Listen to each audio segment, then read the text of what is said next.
I això va ser una època, bueno, el que et digues abans més a nivell personal. Clar, jo en política, en 8 anys n'he viscut de tots els colors, ja et dic que el balanç és positiu, però sí que és veritat que sí que arriba un punt en què ja la meva circumstància cada volta és més complicada, no? En el sentit que si bé al principi de tot, com tu bé dius, estant fent la campanya electoral en oposició o al principi del Botànic, el perfil que representava jo era un perfil molt ben valorat dins de les forces de l'esquerra, del Compromís, del Botànic i tal, arriba un punt que cada volta molesta més, no?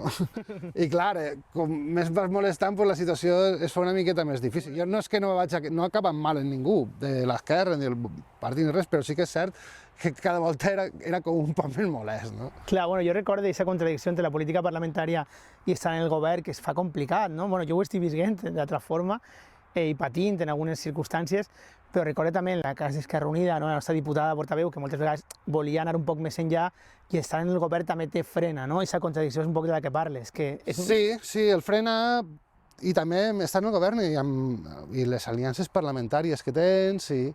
Però sempre és interessant veure que s'ha d'anar ocupant espais, no? Tant en el legislatiu i sobretot en l'executiu. Veus que ahir es poden fer moltes coses. També vas veient exactament qui està a favor de la gent i qui està a favor del capital, no?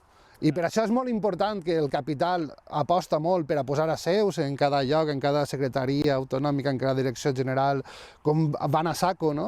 I per això és molt important posar a gent que estigui preparada i que realment estigui al costat de la gent i no al costat del capital, no? Aquestes coses vas veient-les i això, i evidentment que crema, però s'ha de plantejar cada batalleta, cada xicotet pressupost, cada parcel·leta de poder s'ha de lluitar, perquè si no és molt complicat també fer coses només des de fora de les institucions.